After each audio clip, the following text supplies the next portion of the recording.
Eminyeteji negira ngu sente zabo bazibaho mu kashi buri gurupe katunga sente ziyatungire nikija kuba yamba munonga kandi bija kurakagara sente zo mbwire okukiro kuza kwetororo muri za cheki hati niza kuta cheki zinga niza zo muduka nk'itano ndikwenda ibintero hati niza jana na chief mwesi ainda zeki manaza burede bebimo mcharo naza burede bebiro muntu naza buruma no muntu nagma ni twara cheki paka ni kwa biasa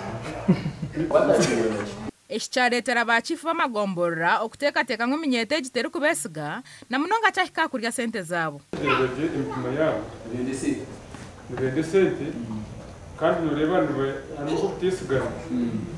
Someone is warning chief wachura. But nureba guhile there is like a breach which I think we need to realize. Necessarily risking the money. I wouldn't also want youth groups to withdraw money, a lot of money, and then travel with it as cash.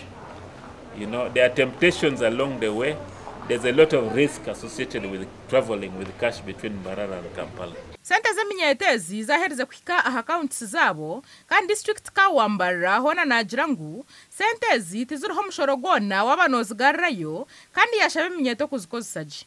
For goods supplied, they are exempt from that. But we charge taxes associated with their particular activities. For example, if you have a saloon, you are eligible to pay trading license. Or if you want to sell your animals to the market, you are eligible to pay livestock movement, the fees.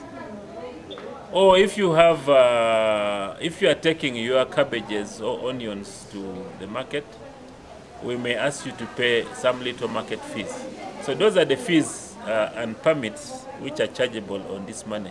Orukiiko rw'eminyeto rubitona rwaba rugenderire kwegesa eminyeto okweshemere kukozesa sentezi bwanyuma y'eminyeto ekiguma neetombita ahabwo butatunga sentezi kandi abantu batungire kare eminyeto nibwo erabe etashemerwa n'ekyo kushashurwa abari kukozesa za checks hona biine obugabe kutandika kukozesa sente zabo eshaha yona.